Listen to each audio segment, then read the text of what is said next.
দিবা 10টা 22 মিনিট পর্যন্ত, তারপর শুরু হবে অষ্টমী তিথি। আজ হচ্ছে 11টা 29 মিনিট পর্যন্ত দিবা, থাকবে ধ্রুবযোগ, তারপর শুরু হবে ব্যাঘাত যোগ। আজকের গোচরে আত্মকারক গ্রহ হচ্ছে বৃহস্পতি। আজ গোচরে রাজযোগ কারক গ্রহ হচ্ছে বৃহস্পতি এবং মঙ্গল। আজ অভিজিৎ মুহূর্ত দুপুর 11টা 39 মিনিট থেকে 12টা 28 মিনিট পর্যন্ত। আজকে রাহুকাল সকাল 8টা 13 থেকে 9টা 53 মিনিট পর্যন্ত।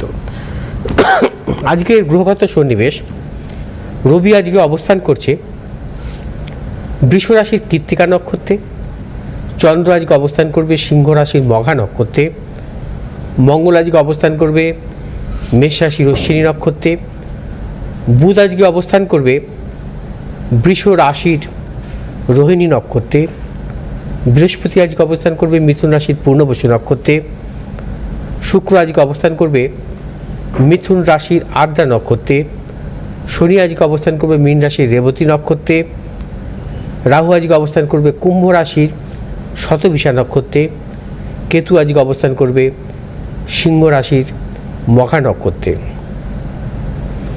আজ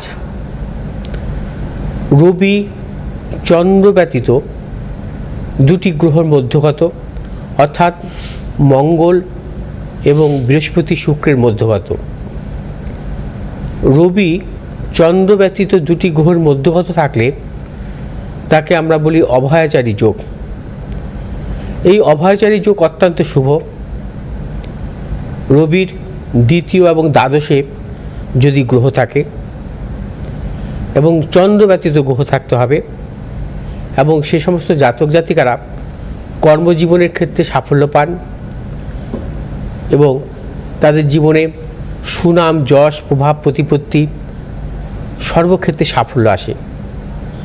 বিশেষ করে রবির মহাদশা বা কেন্দ্রপতি কোনো গ্রহের মহাদশায় অত্যন্ত সাফল্য দেয়।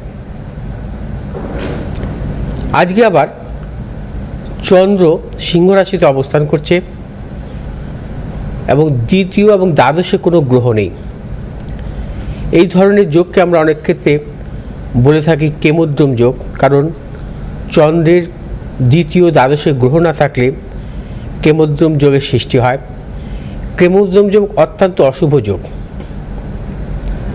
কেমোদ্রম যোগের জাতক জাতিকাদের জীবনে হচ্ছে মানসিক বিড়ম্বনা আসে এবং মানসিক উন্মাদনা, প্রবল অস্থিরতার কারণে এদের জীবনে সাফল্যের ক্ষেত্রে বাধা বিড়ম্বনা আসে। এরা জীবনে সঠিক সিদ্ধান্ত নিতে পারে না সঠিক সময়ে, এবং কেমোদ্রম দোষের জাতক জাতিকাদের চন্দ্রের মহাদশায় প্রবল সমস্যা আসে এবং মায়ের শারীরিক বিড়ম্বনাও আসে। আজ হচ্ছে ব্যাঘাত যোগ, 11টা 29-এর পর থেকে থাকবে। আর ব্যাঘাত যোগ হচ্ছে, ব্যাঘাত কথার অর্থ হচ্ছে বাধা বা প্রতিবন্ধকতা। অর্থাৎ এই যোগের জন্মগ্রহণকারী জাতক জাতিকার জীবন ভরই কিন্তু তাদের বাধা বিড়ম্বনা বা সংগ্রামের মধ্য দিয়ে এগোতে হয়, এবং জীবনে প্রতিটা ক্ষেত্রে তাদের সাফল্যের ক্ষেত্রে বাধা আসে। অত্যন্ত স্ট্রাগল বা সংগ্রামের মধ্যে তাদের জীবনে সাফল্য আসে, বিদ্যাক্ষেত্রে, অর্থনৈতিক উন্নতির ক্ষেত্রে, কর্মক্ষেত্রে, বা যারা ব্যবসা করছেন ব্যবসা ক্ষেত্রেও। এবং ব্যাঘাত যোগের জাতক জাতিকাদের যে দেখা যায় যে অত্যন্ত এদের অধিকাংশ ক্ষেত্রে উগ্রতা প্রকাশ পায় এবং এরা কিছুটা হিংসুটে বা ঝগড়াটে প্রকৃতির হয়ে থাকে, প্রবল বদমেজাজি। এবং ব্যাঘাত যোগের জাতক জাতিকাদের জীবনে সাফল্য আসে, কারণ অনেক ক্ষেত্রে এরা দেখা যায় যে শুভগ্রহের মহাদশায় এরা দয়াশীলও হয়। ব্যাঘাত যোগের জাতক জাতিকাদের হচ্ছে মূলত আমাদের যে 27টি নিত্য যোগ আছে তার মধ্যে 13তম যোগ হচ্ছে ব্যাঘাত যোগ, এবং এই ব্যাঘাত যোগের অধিপতি গ্রহ হচ্ছে শুক্র। শুক্র যদি অশুভ থাকে তাদের জীবনে সাফল্যের ক্ষেত্রে প্রবল বাধা বিড়ম্বনা আসে। এবং ব্যাঘাত যোগে জাতক জাতিকাদের ভালো থাকার জন্য উপাচার পালন করতে হয় এবং দান ধ্যান হচ্ছে এই যুগের অধিপতিদের কারণ। ব্যাঘাত যোগের দান ধ্যানের মাধ্যমে কিন্তু সাফল্য আসে এবং বিশেষ করে লক্ষ্মী দেবীর উপাসনা করা উচিত প্রত্যহ। এবং যখনই কোনো শুভ কাজে বেরোতে হবে ঘিয়ের প্রদীপ জ্বালানো উচিত। এবং ব্যাঘাত যোগের জাতক জাতিকাদের মূলত যদি ব্যবসা বাণিজ্য করে সেক্ষেত্রে গণেশ লক্ষ্মীর পুজো করা উচিত প্রত্যহ। আসবো আজকে দৈন যোগ নিয়ে। যে যোগ নিয়ে আজকে বলেছিলাম আসবো, দৈন যোগ কীভাবে হয় একটি জন্মছকে। অর্থাৎ দৈন কথার অর্থ হচ্ছে যেটা আমরা বলি দারিদ্র্য। আমরা অনেকে বলি না দারিদ্র্য যোগ রবি শুক্রের, ওটা কিন্তু নয়। রবি শুক্রে যে দারিদ্র্য যোগটা হয় সেক্ষেত্রে কিন্তু তার জীবনে কিন্তু উন্নতি হয়, কিন্তু অরিজিনাল দারিদ্র্য যোগ থাকলে তাদের জীবনে স্ট্রাগল আসে, স্ট্রাগলের মাধ্যমে তারা জীবনে সাফল্য পায়। কিন্তু দৈন যোগ যে দারিদ্র্য যোগ, এই যোগ অনেক কারণেই হয়ে থাকে একটি জন্মছকে।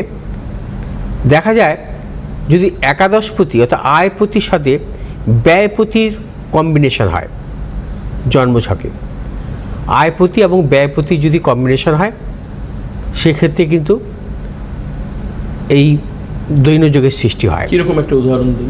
যে ধরুন কোনো জাতক জাতিকার জন্মছকে সিংহ লগ্ন, আচ্ছা, হ্যাঁ, তার হচ্ছে আয়পতি হচ্ছে বুধ, আচ্ছা, ব্যয়পতি চন্দ্র, আচ্ছা, হ্যাঁ, এবং এই বুধ এবং চন্দ্রের কম্বিনেশনের ক্ষেত্রে তার জীবনে দারিদ্র্য আসতে পারে। আচ্ছা, এবং সেটা হচ্ছে তার জীবনে মানে প্রবল দারিদ্র্য আসতে পারে। আচ্ছা, তার জীবনে প্রতিটা ক্ষেত্রে অর্থনৈতিক উন্নতির ক্ষেত্রে বাধা বিড়ম্বনা আসতে পারে। আমরা দেখেছি পূর্বপুরুষদের থেকে প্রাপ্ত সম্পদ এই পুরুষের সম্পূর্ণ মানে বাইরে চলে যায় এবং দেখা যায় যে সেই লোকটা অ্যাটলিস্ট ব্যাংক্রাফট হয়ে গেছে বা দেখা যাচ্ছে পুরোপুরিভাবে দেউলিয়া হয়ে গেছে। এগুলো কি এই জন্য হতে পারে? হ্যাঁ, অবশ্যই হয়। আচ্ছা, যেমন ধরুন যদি জন্মছকে কারোর ষষ্ঠপতি অষ্টমপতির যদি কম্বিনেশন থাকে সেক্ষেত্রে কিন্তু তার দারিদ্র্য দোষ আসতে পারে। মানে ষষ্ঠপতি অষ্টমপতি যোগ কিন্তু শুভ, আবার অষ্টমপতি দ্বাদশপতি যোগও শুভ। আচ্ছা, মানে এটাকে অনেক ক্ষেত্রে রাজযোগও বলা হয়। অষ্টমপতি দ্বাদশপতির যদি যোগ হয়, শুভগ্রহের যোগ হলে সেক্ষেত্রে আমরা বলি রাজযোগ। শুভগ্রহে যদি হয়, যেমন তুলা লগ্নের কোনো জাতক, তার অষ্টমপতি হচ্ছে শুক্র, আবার দ্বাদশপতি হচ্ছে বুধ। অর্থাৎ শুক্র বুধের যদি কম্বিনেশন বা সংযোগ যদি হয় সেক্ষেত্রে তার জীবনে কিন্তু অর্থনৈতিক উন্নতি আসে। আচ্ছা, অর্থাৎ এখানে শুভগ্রহের হলো। আচ্ছা, কিন্তু অশুভ গ্রহ থাকলে সেক্ষেত্রে দৈন যোগ তৈরি হতে পারে। হ্যাঁ, আবার দেখুন যদি সিংহ লগ্নের দিয়ে আমি আবার বিচার করি, সিংহ লগ্নের জাতক জাতিকাদের মূলত অষ্টমপতি কারক গ্রহ হচ্ছে মানে বৃহস্পতি, হ্যাঁ, অষ্টমপতি হচ্ছে বৃহস্পতি, আবার দ্বাদশপতি হচ্ছে চন্দ্র। বৃহস্পতি এবং চন্দ্রের যদি সংযোগ হয় কোনো সিংহ লগ্নের জাতক জাতিকাদের, তাদের কিন্তু অর্থনৈতিক প্রবল সাফল্য আসে। আচ্ছা, এটা হচ্ছে রাজযোগ হয়ে গেল। আচ্ছা, কিন্তু বুধ আর চন্দ্র হলে তখন আবার সেক্ষেত্রে দারিদ্র্য। না, ওটা হয়ে গেল। আমি আচ্ছা, মানে সে যেটা হচ্ছে সেটা হচ্ছে আলাদা। হ্যাঁ, আচ্ছা, সেটা হচ্ছে সিংহ লগ্নে জাতক জাতিকাদের ক্ষেত্রে সেটা হচ্ছে আপনার একাদশপতি দ্বাদশপতি কম্বিনেশন। আচ্ছা, একাদশপতি দ্বাদশপতি কম্বিনেশন ভালো নয়। আচ্ছা, ঠিক এরকম যদি দেখা যায় যে কোনো জাতক জাতিকার জন্মছকে অষ্টমপতি দ্বাদশপতির যোগ আছে, সেখানে শুভগ্রহ অশুভগ্রহের কম্বিনেশন আছে। আচ্ছা, সেক্ষেত্রে যদি শুভগ্রহ দুর্বল হয়, আচ্ছা, শুভগ্রহ যদি দুর্বল হয় তাহলে কিন্তু আপনার তার জন্মছক অনুযায়ী কিন্তু তার জীবনে দারিদ্রতা আসতে পারে। কীরকম? ধরুন কোনো জাতক জাতিকের মেষ লগ্ন, আমি এগুলো উদাহরণস্বরূপ বোঝাচ্ছি। হ্যাঁ নিশ্চয়। মেষ লগ্ন জাতক, তার হচ্ছে অষ্টমপতিকে মঙ্গল, লগ্নপতিও মঙ্গল, অষ্টমপতিও মঙ্গল।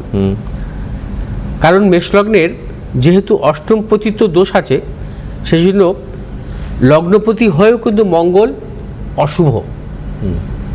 আবার দ্বাদশপতিকে বৃহস্পতি, হ্যাঁ অনেক সময় দেখা যায় যে মঙ্গল বৃহস্পতির কম্বিনেশন, আবার বৃহস্পতি ভাগ্যপতিও, বৃহস্পতি ভাগ্যপতি দ্বাদশপতি, কিন্তু মঙ্গল বৃহস্পতির কম্বিনেশন যদি হয়, মঙ্গল যদি এখানে দুর্বল হয়, সেক্ষেত্রেও কিন্তু দারিদ্র দোষ আসতে পারে।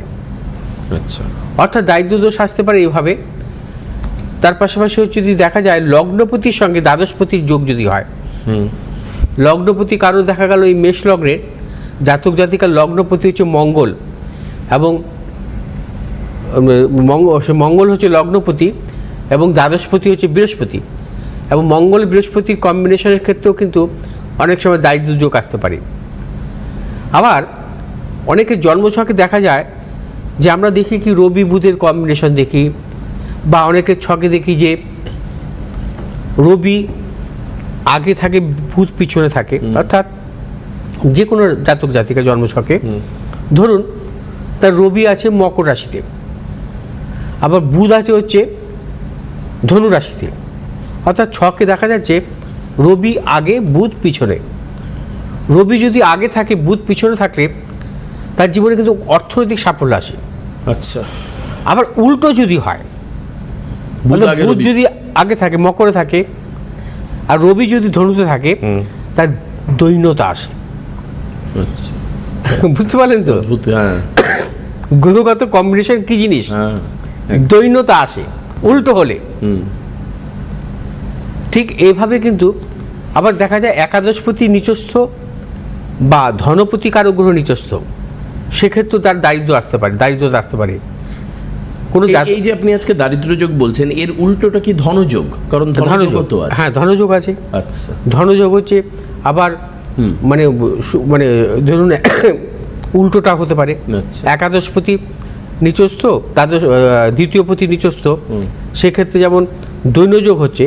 আবার একাদশপতি আবার দ্বিতীয়পতি যদি তুঙ্গি থাকে, বা একাদশপতি দ্বিতীয়পতি যদি মানে আপনার যদি কম্বিনেশন থাকে, তাহলে তার প্রচুর ধনযোগ হয়। আচ্ছা, তার জীবনে তাকে আমরা বলি মানে কল্পতরু যোগ। আচ্ছা।